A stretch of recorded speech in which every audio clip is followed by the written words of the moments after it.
All right, everybody. Welcome to the meat of the matter, boys.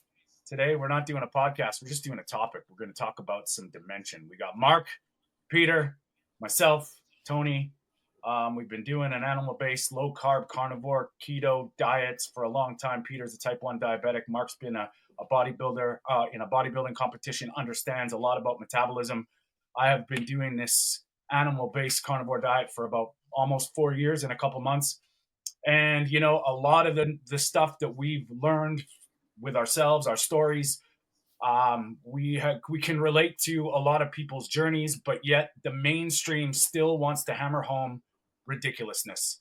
And today we're going to talk about dementia. We're going to talk about a little bit what ties into mental health and how the mainstream headline trend-setting dogma really plays a role in the of what we think and how we believe it's wrong. Now, we're not doctors, we're not scientists, but we're going to present a case today, specifically with a study that we've all seen, and just explain how ridiculous it is.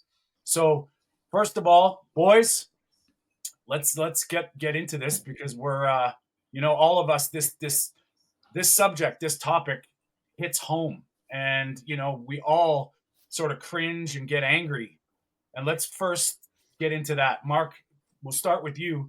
um how do you feel about when you hear stuff like red meat raises your chance of dementia or increases your risk of some kind of brain related disease? Just kind of give us a little bit of a rant there, buddy. Okay, I want to give you guys a quick stats. So here's a stat for you, right? I picked this up today. Experts predict dementia around the world is going to triple in the next 30 years. Okay, so take that in for a second. It's going to triple in the next 30 years. Now, when we look at this study, these doctors are blaming this down to poor lifestyle, okay, poor diet. They're blaming on the majority of cholesterol, and they're also blaming this on a lack of exercise. So, according to this report, there's absolutely nothing that we can do about this unless we exercise more, our lifestyle, we lead a better, healthy lifestyle, and we change our diet. Okay, it doesn't say anything about sugar whatsoever. The next point I want to make is okay, I want you guys to look at 100 years ago. 100 years ago, this didn't exist. I think the first mention of dementia was back in the 18th century or 19th century. So when we look at what's been changing in the last years, in the last 100 years, what's been added to the supermarkets, what's been added to our food, what's been added to our food list. When we look at red meat, we have been eating red meat for centuries, a lot longer than the last 200 years. So I find it absolutely incredible how these people can demonize red meat, push this um, narrative when it comes to sugar. Plus, I want you guys to understand this also. This is very important. When we look at Alzheimer's, dementia, or mental health, for example, these are all part of type 3 diabetes. Okay, these are facts. And we also need to understand what the brain is made up of. Now, the brain is made up of fat, it's not made up of sugar. Now, this is where people don't understand this. When we hear people talk about, okay, your brain needs glucose. Yes, your brain does need glucose. Yes, your brain does need carbohydrates. But your body produces all the glucose and all the carbohydrate your body needs. Okay? You do not need to get this in the diet, period. You can also get glucose from gluconeogenesis. So the question is this: what is causing the problems? Why are people getting sick? Why are people struggling with their mental health? Why is Alzheimer's on the rise in the last 100 years? And I can assure you guys, it's not down to your cholesterol being too high, and it's definitely not down to an intake of red meat, period. That's well said, Mark. Now, Peter, you Yeah, being a I think you being a type 1 diabetic, having to control your exogenous glucose and your insulin, when you hear stuff like this from somebody who's feeling better adopting into a meat diet, and I mean, Peter found the study, we'll look at this actually in a minute. But Peter, what are your thoughts when they say this? You've been doing this for a few years. How do you feel when you hear this stuff? The red meat. Yeah, I'm amazed because first of all, when you hear a sentence like meat raises the risk of this and this, red meat raises the risk. I've looked several times in researches behind it. You read the news, you read the headlines in the newspapers, and I realized that it's just some simple journalist behind it, probably an intern or so, that just has to write some article to fill the newspapers most of the times, because many times it's not really big news, because according to the mainstream media, it's already proven that red meat causes this and this and this. So these articles, they don't tell you anything new. And yet they present new studies in the newspapers. You look them up and you will always find population research. And one thing I have almost become allergic to are these population researches. And especially in this case, when you look up the research, it's mostly behind paywall, this research behind the latest headlines about dementia. But it does mention some things in the abstracts, and there's a graph in it. So you imagine that they present the best results that they have gotten from their research. And all that they can tell you is that there is a increased incidence of dementia. It's a large population, and it's for many years, but only with some food frequency questionnaires. So it's already a bit sketchy, the data. But all that they can tell you is that the incidence of dementia increased or is higher by 13%. And that's just correlation on a population level. So for the individual, it doesn't mean anything. And for us three individuals here and our viewers, most of our viewers, it also doesn't mean anything, because that entire population didn't include one person probably on a ketogenic or carnivore diet. So yeah, that on itself is already reason enough to distrust this research. And then when you look into it, the best results that they got out of it, they put a lot of effort in it. They try to prove that red meat is poisonous. And you see a graph in which they compare processed red meat intake with, for example, chicken. Well, you can imagine if you eat a lot of chicken, the average person that eats chicken, well, there might be some people that go to this chicken place, how is it called? Kentucky Fried Chicken, for example. But most of them probably will combine it with some broccoli and some exercise and those things. So you see in the research that the incidence of dementia in that case decreased to, I don't know what, it doesn't matter, but like maybe 0.95. Yeah. Then you go to, what is it, legumes and fish, and it's lower. Yeah, so you get 20-30% less incidence. Very good. So red meat causes 20-30% more risk of dementia than compared to fish and legumes. Well, what don't you eat with fish and legumes? Well, for sure you don't drink a big glass of Coca-Cola, because that taste-wise it already makes no sense. But yeah, this is healthy user bias 101. Yeah. And you can try to correct for that. But if already the differences in incidence are so small, then, well, you can try to correct for it. But I think that's commonly taken as a minimum for being able to do a proper correction, is that the incidence should be at least like 200% higher before you can make even corrections. Peter, one thing before I give my 2 cents on this, I want you to, can you explain what healthy user bias is for the people that don't know what that means?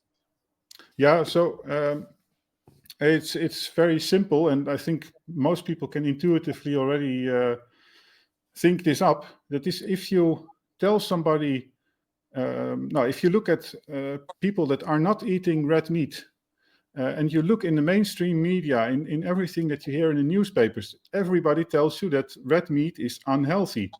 So people that are conscious of leading a healthy lifestyle will, of course, exercise. They will not drink diet soda. They won't drink any soda or add ketchup to their food. And they will also not eat red meat. So if you look in the populations, those people will automatically be more healthy. And of course, you also have the inverse, is the unhealthy user bias. So the red meat eaters will be the guys that are smoking, take risks in life, will be doing bungee jumping, die earlier, cross the street, maybe even without looking around. Who knows? Yeah, that.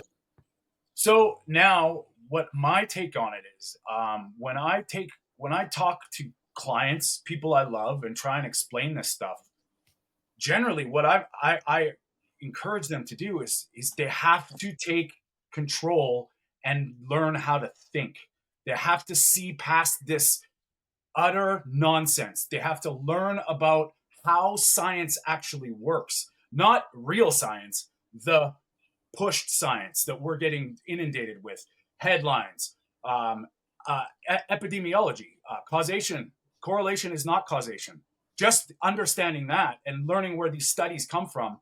And what ends up happening is I explain to people that you have to see where it's coming from and the whole picture, because once you realize science is largely, especially in the nutrition space, is bought and paid for. I tell people that Harvard is pushing you to an agenda, and they don't believe you, because Harvard it's the best university in the world, right? Like, they would never steer us wrong. They know more than us. And it's so far from the truth. And just to give an example of this, there's a guy, we're not here to bash anybody. We're not here to dog anybody, but this is a problem I see over and over again, is you have very, very high politically motivated doctors and people in the plant-based and the universities. You've got your Walter Willett, which we'll get into in a second, who's the most cited scientist on planet Earth. But you can see his agenda once you see it. Well, there's another one. His name's Neil Barnard. And, I give kudos to anybody that wants to take the power and reclaim their health. Whatever way necessary, if you're on the path, you're trying to figure it out, whatever you decide to do, taking responsibility for your own health is the way to go. But this guy, I remember seeing him in an interview, and it was after one of the Harvard red meat pushes. It's causing, I think at that time, it was high risk of heart disease. Well, he was asked in an interview, and I'm paraphrasing here, why does red meat cause heart disease and type 2 diabetes? And he says, well, the short answer is red meat makes the sugar not work as good. That was his explanation. So, when we're coming from all the angles here, from what Mark was saying and Peter was saying, and just looking at these mainstream pushes, you have to take responsibility for yourself. And you know what? If this stuff bothers you, good. Learn about it, because we're not talking out of our asses here. This is all stuff that we had to deal with and come to know from ourselves and our own research. So now I think it's a good time to move into the study, and we can kind of give our 2 cents of the study. Peter, can you bring up the study? This was the new study that increases dementia risk 13%, where we're going to just sort of get into it, and we'll get Mark's take on it first, if we can get it up here on the screen. A prospective study of long-term red meat intake, risk of dementia, and cognitive function in U.S. adults. And then it's basically saying, they put this out there, and their conclusion was 13% risk, a higher risk if you're eating red meat. So you don't even have to read the study, Mark, because I know you what do you think about that? I think it's completely rubbish. I've mentioned this on many, many occasions. When they came out with these studies, like what you guys were mentioning at the very, very beginning, they forgot to mention what else they were having with these foods. And that's where the problem was. So when they were eating this red meat, were they eating like buns with it? Were they eating like excessive carbohydrates? Were they drinking alcohol? Like, what other foods were they coming up with? And that was the issue. And when we look at what's going on in the world right now, okay, I would say about 95% of us follow a zero fat diet. Like we don't eat enough fat in the world at the moment. Yet when you look around, insulin resistance is on a high. Okay, inflammation is on a high. Nutrition deficiency is on a high. Okay, cholesterol deficiency is on a high. This is all coming down to a low fat diet. This is where people are struggling. It has nothing to do with red meat whatsoever. These studies were absolutely false.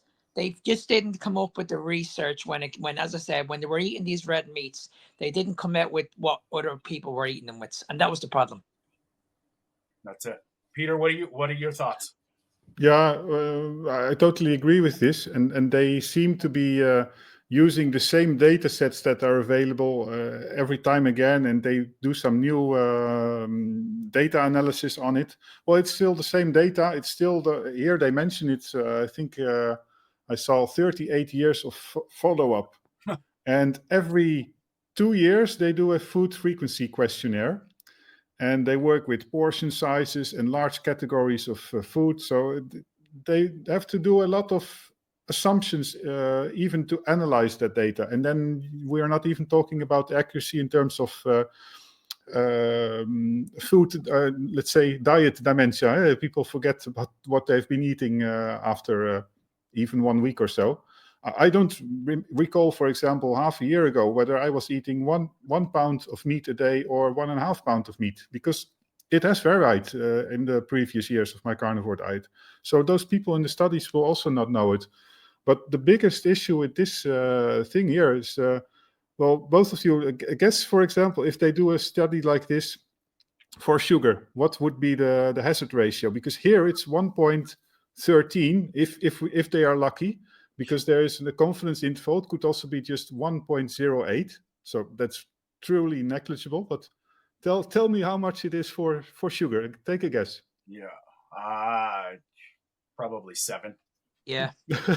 Well, yeah, it's not that bad, at least not in the studies. I could imagine that you make a study like that and come up with the number 7, but I found some studies, and there are some videos online on Instagram and YouTube that talk about these, in which the correlation or the hazard ratio is like 2 or 3. Okay, well, yeah, because for anybody out there that just doesn't realize that the hazard ratio, basically, 1 is the sort of the starting point. If it's 1 or less, it's basically noise and just coincidental stuff. Yeah. So, can we bring that study back up, Peter? I just want to show a couple. Sorry, things. yeah. So I'm going to read this back. Like, so when I look at this, now I just did a video, actually. A friend, like one of my clients, sent me this hit piece on mainstream news, basically kind of like doing their media spin on this study. And the whole thing was how red meat is causing cognitive impairment, leading to dementia, 13%, blah, blah, blah. All this stuff. Basically, they showed this little headline as to cite the study.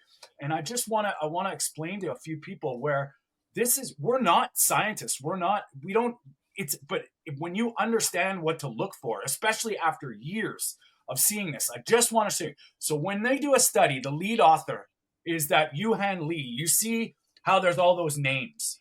Well, Yuhan Lee is the lead author. The end researcher, Dong Di Wang. Those are the 2 main ones that are conducting the research. The other ones are just the part of if they say et al., that's their group. But now I want to pay attention to Walter C. Willett. Do you notice the names? Why is his name in there? He is the most cited researcher on planet Earth, cited millions of times over and over again. Quite often, he just endorses these studies to have his name on it so that it gets pushed into the literature. So it's kind of a play. And if you understand what he is he's the head of the Th School School of Health at Harvard, and he's got so much political presence. And right here in the abstract, previous studies yielded inconsistent results regarding the association between red meat intake and cognitive health. So they're basically saying that we've never been able to prove this. But don't worry, We aim to prospectively examine the associations between processed, unprocessed red meat intakes and and various cognitive outcomes. Yeah. So right away, they've admitted that they've never been able to prove it. They've admitted that they're not talking about red meat, processed meat. It's all so vague. And if you don't understand what you're looking at, you're just going to see this because somebody flashed it on the screen and you're going to go, holy shit, I got to stop eating red meat because it's going to cause dementia, which is undeniably false. Yeah. And you cannot argue that. And these people know, and that's what pisses me off, is that it took me a long time. I was going to go vegan because I thought it was healthy, because that push. And I was the same. I was the very, very same. I thought vegan was the way to go. I thought, okay, if I just go gluten-free, I'll be fine. I'll be a lot healthier. But I got a lot worse. I tried every single diet, because I was going by the government guidelines. I thought, if I just go vegan, if I add more plants into my diet, everything will be fine. Absolutely no problems. Then I had a gluten intolerance. Okay, I was told, okay, you just need to go into the shop and buy more gluten-free stuff. This stuff was costing me an absolute fortune, but it wasn't fixing the root of the problem at all. And then when we hear again what Tony was mentioning, I hear every single day that processed red meat is the cause of cancer. Processed red meat is the cause of dementia, mental health, obesity, diabetes, all this stuff. So when you're eating a hot dog or you're eating a bun burger, again, I'll mention this again. They never looked at the study properly. They never looked at what you guys were actually eating this with. When you look at our fast chain supermarket or restaurants like of McDonald's. McDonald's gets a bad rap of the food that it serves. But if you just went into McDonald's and just bought the pates, just the burgers, nothing else, guys, there's no problem. There's absolutely no problem. The problem is what you're having it with: the milkshake, the chips, the bun. You're adding on more stuff. That's what's causing the problems. And that's what these people are just blatantly not seeing at the moment. So when they come out with these research studies, what they should be doing is they should be listening to more people, because there's more and more people out there now that are turning their life around. Okay, they were struggling metabolically, they were struggling with their mental health, and now they're not. I'm one of them. I struggled with my mental health for years. Nobody could tell me what was going on. Okay, and like Tony was mentioning a few minutes ago, yes, we're not doctors, but what we are recommending is this. We're not saying to you guys, okay, you need to take this supplement or you need to take this stuff that's out of a bottle. We're just trying to explain to you guys, before you go down this route, you just need to look at your diet, because you might be actually amazed. You might actually be amazed that you can actually probably reverse these conditions or manage these conditions a lot better than what your doctor's recommended. And Mark, I'm wondering, what for you was the first point that made you doubt about these kind of studies? I mean, what was the turning point where you started to not necessarily take everything serious that government tells you or the newspapers tell you? I'm curious about that. I think the biggest thing for me was I had to address my mental health issues very, very quickly, because if I didn't, I've said this many, many times, I don't think I would have been here like 3 years ago. I genuinely. But what made you realize that it was not true what they are telling? Well, for me, because I tried everything. I had to find what was causing it, because every time I had sugar, I was like, okay, there's something wrong with me. Something wrong with me. And I was always led, okay, if I just go healthy, I need to find another healthy diet, no matter what it is. But what was happening was, no matter what diet I went on, they were all doing the exact same thing. My insulin was being elevated too high. My mental health was getting worse. And I was like, why is this possible? If I'm going from diet to diet and these guys are recommending that this diet is amazing. Like when we look at what's going on now, everybody's been pushed towards being a vegan or working more towards plant-based. I haven't seen not one study of one person reversing their mental health issues, and I don't think there is any research out there.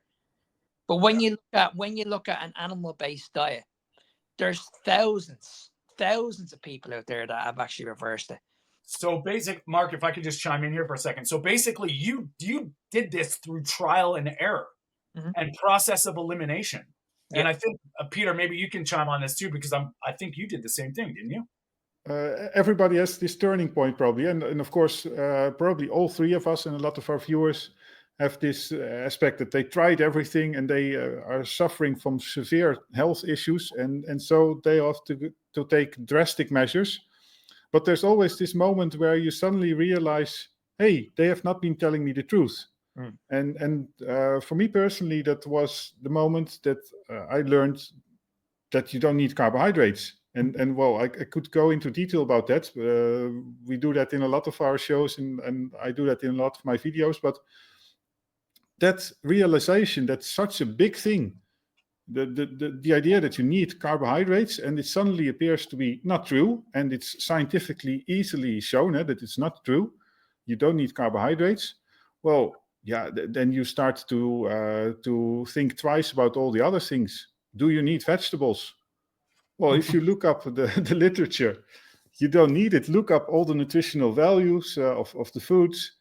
You don't need it. And same about fiber. And yeah, that's how it started for me. And I remember, well, my journey started with this conference series on YouTube. It is Low Carb Down Under. It's a very nice conference series. So if people don't know about it, look it up. But also Bart Kay.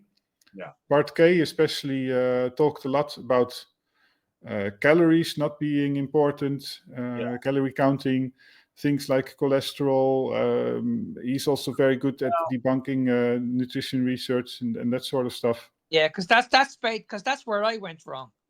I went healthy every year. Like I used to eat like the likes of sweet potato. I used to eat a lot of like vegetables, a lot of rice, brown rice, white rice.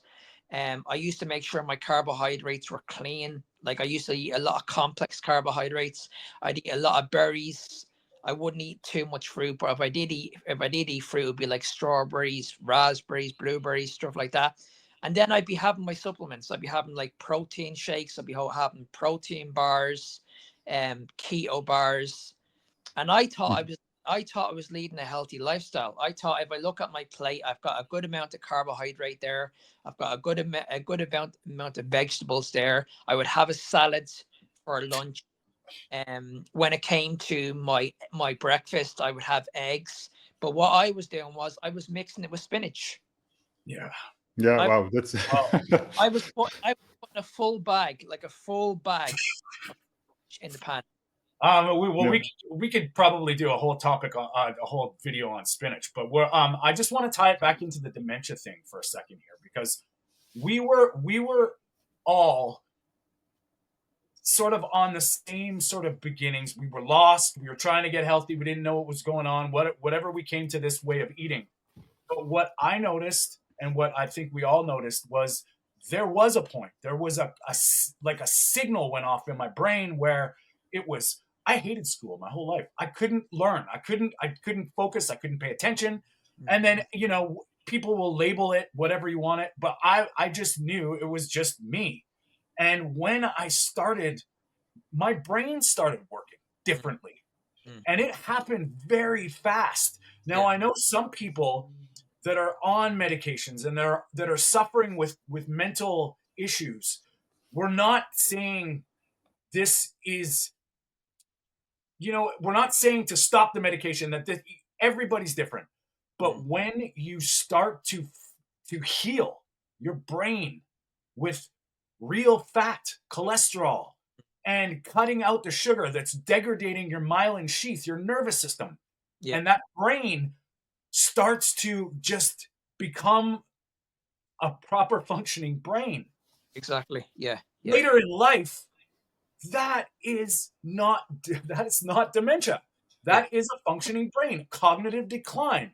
Yeah. If you can start the process now, feeling good today and thinking with a good brain today will probably dictate how your brain's going to be later. And if you're on the path to brain fog, confusion, this is dementia in progress. And that's kind of what my take on it is, like feeling good today and seeing the difference today makes a huge, it's something when you feel it, you know it. And then, and as long as you're not regressing, you keep moving forward, Yeah, Tony, you made a good point about people that are probably on medications at the moment and that are going through mental health issues, and they're probably looking at it. They probably will look at this video and say, "Well, how do I eventually come off them?" And people will think that we're probably saying, "Okay, you need to come off your medications." That's not what we're saying, because if you do that, you're going to have massive withdrawal issues, big time. So we would never recommend anybody to come off your medications. We would never recommend anybody to do anything without the supervision of your doctor. But what we are saying is, if you are going to go down this route, you need to make sure you go down it at the right pace. So if you are taking medications, don't just jump off it. Just make slight changes, because it's beautiful that you want to. It's beautiful that you want to, but that's because that's what I've seen. That's what I've seen with people who I work with that deal with it, that have been on antidepressants for a long, long time. I say to them, like, listen, don't come off the antidepressants, but I'm hoping eventually you will come to me and say, well, listen, I don't need these anymore. And this is what happened to me a few weeks ago. I put this up on my story, that a woman came to see me 4 months ago, and she was taking, I think I spoke to Tony about it, taking antidepressants for 12 years. 12 years. Okay. I worked with this woman for 3 months, and I got a message off her 2 weeks ago that she was ready to come off her medication. 2 weeks ago. Now, this woman was on it for 12 years. And I remember having the conversation day one. I said, well, what we're going to do is we're going to do this at the right pace. I'm just going to change your diet. Yeah. And let's see what happens. But I want you to make sure you go and see your doctor and keep taking your medications until it's time to come off them. And I was absolutely delighted that was her decision and not the doctor. Yeah. Peter, any thoughts? Yeah, I totally agree, of course, with the advice. And for diabetics, that holds even more. If you are working on your metabolic health, you cannot, before things start to change, already modify your insulin regimen, of course, especially if you're type 1. But yeah, we haven't talked that much about insulin yet. And I'm actually curious about how you think about this. We talked about increasing your fat intake, eating cholesterol. The statins, of course, come into that as well, the whole cholesterol aspect in the brain. Yeah. But what would be worse? Is it the cholesterol aspect? If you let's assume that you are already eating a little bit of fat, let's say sufficiently fat to nourish your brain. I personally think that the glucose story might be the biggest one, actually, and the insulin. So already improving your metabolic health, reducing insulin resistance in your body will make a big change. And I wonder, Tony, when you described that your mental health improved, was it because of the fat or was it because of reduced insulin? I personally think chance is big that it's the second one. Because you are in ketosis then. Yeah, because here's the thing. Like, I mean, there's a few things to sort of look at there. Let's say that's the short-term effect. Let's say that there the insulin comes in most. Firstly, when you're giving your body the essential nutrients it requires to function, the healing process is a lot more available. Now, the blood sugar and the insulin will control how well the other hormones are working. But yet, what we talk about, and I'm going to tie this into dementia, every time your blood sugar spikes, requires more insulin to get that sugar out of the cells. So speaking from a neurological brain standpoint, that elevated blood sugar, the longer that sugar's in your bloodstream and keeps going up, it's breaking down your tissues. It's glycating. nervous system breakdown. So it's like a triple-edged sword. First of all, you're low fat. Then we'll call it on cholesterol medication. So your brain's not getting the stuff it needs to build the stuff it needs. And then the blood sugar's damaging, and the insulin is causing all the other neurotransmitters and hormones to be put on the shelf. So it's all a dance, and it's a huge factor for sure.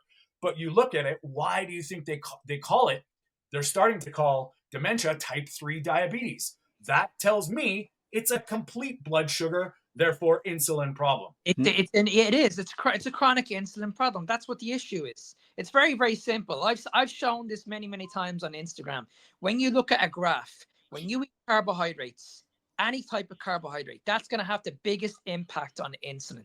That's when your insulin levels are going to be increased. Now, you might get you will get a small insulin spike when it comes to fats and proteins, but nowhere near physiological of just eating carbohydrates. Carbohydrates will raise that insulin very, very high. And when you look at the graph, when you get this constant spike, drop, this is what leads to people having major issues, because this is what leads to hunger being increased, cravings being increased, metabolic issues being increased, insulin resistance being increased, inflammation in the body being increased. And let's touch a little bit on the inflammation. Like, I will hear so many people say that about inflammation, about not chronic stress, retaining water. When you eat a lot of carbohydrates, your body's going to retain a lot of water. Okay, that's what's going to happen. Now, the more everybody has a bucket. Okay, everybody has a bucket. Now, if you fill that bucket up to the very, very top with water, what's going to happen? It's going to spill over. Okay, now when that spills over, this is when you get the problems with joint pains. This is when you get the issues with like mental health issues. This is when you get issues with your health. This is when you struggle to lose weight. When your insulin is chronically elevated at a rate too high, you cannot burn fat. It's virtually impossible. It's scientifically impossible. So when people come out with this nonsense about calories, if you're eating a diet that consists of around 40% carbohydrates and you're trying to outwork a bad diet, it's going to come back and haunt you, because what's going to happen is, yes, you will lose the weight, but very, very quickly, when you get down deep into a deficit, you cannot stick to it. Your body's just going to say, listen, I've had enough of this shit. I don't want this anymore. Then chronic stress kicks in. Yeah. And then it leads to this cycle. Okay, I'm getting really emotional about this. I don't, and you're fucking miserable doing it. So, Mark, just touching on it, and Peter, I've got a question for you, because just touching on that, it's funny how it all revolves around the same things. And if you just said something there that's interesting, is emotional. You're fighting your body. So you're fighting your own biology and physiology. What is hangry? Hangry is the immediate symptom of this breakdown. Your brain, it's not firing properly. Sorry, Tony, just one more point. Yeah. Like I got into amazing shape all my life. When I done the standard 6 meals a day. Yeah. But the amount of stress that put on my body was unbelievable. Like, this was the reason why I entered a bodybuilding competition a few years ago, and I chose to do it doing a carnivore approach. And the reason why I wanted to do it this way was because I know what it's like to walk around with a six-pack. I did it for years. I did the calorie deficits, but the thing was, I could never ever sustain it. Yeah. I could never sustain it. After that, I would rush to the restaurant and I would have my favorite dessert. I'd have my favorite meals, and I would be in a position where I just could not stop eating, and I could never understand why I couldn't stop eating, and nobody could tell me why I couldn't stop eating. They all just used to say to me, it's a discipline issue. It's normal. Just get on with it. Yeah. It wasn't until I learned about carnivore and keto, and especially when I done the bodybuilding competition, I was able to get down to a level of body fat, like 3 to 5%. and I was able to maintain that. I had no urges. I had no cravings. I wasn't getting emotional. I wasn't getting angry about food. Yeah. I was very, very relaxed. And Mark, Peter, I got a question for you, Peter, because this is something that's very important. Being a type 1 diabetic, Mark has just said basically lowering his carbs, controlling his insulin, eating real food. His brain started working better. Now you, Peter, you need to do this. Do you can you explain to people before you were carnivore or animal-based keto, where you're going through these glucose roller coasters, how your cognitive function changed? Because it's important to hear this. Definitely. It was very clear that when my blood glucose became stable, that I feel much better. And so by that on itself, I get more mental clarity and more energy. I find it difficult to pinpoint in what way it affected my thinking directly. But anyway, indirectly, being more energetic and that sort of things automatically reflects on your brain as well, of course. One thing that I personally am still feared about is the fact that diabetes is controlled by looking at glucose. Right? At the beginning, it was truly a glucose-centric approach for diabetes. Now people start to look more at insulin as well. But especially in the beginning, but still nowadays, what do? You measure your blood glucose, you think about how much insulin do I need to correct the blood glucose, but your insulin is doing a lot more in your body. And especially when I learned about... And sorry? And they don't test for it. They don't test your I would like a continuous insulin monitor. That would be nice. But also a way to inject the insulin, not under the skin, but a bit more inside, like the pancreas is releasing it directly in the bloodstream. But there's also a barrier between the brain and the rest of your body. And I only learned this a little time ago, is the fact that insulin levels in your brain and your body are not the same. Yeah. So that adds up to the problem. If you are insulin resistant, that on itself, if you're type 2 diabetic, and that's correlated 2, 3, or 10 times with dementia. But if you're insulin resistant, type 2 diabetic, you cannot use the glucose that is in the bloodstream.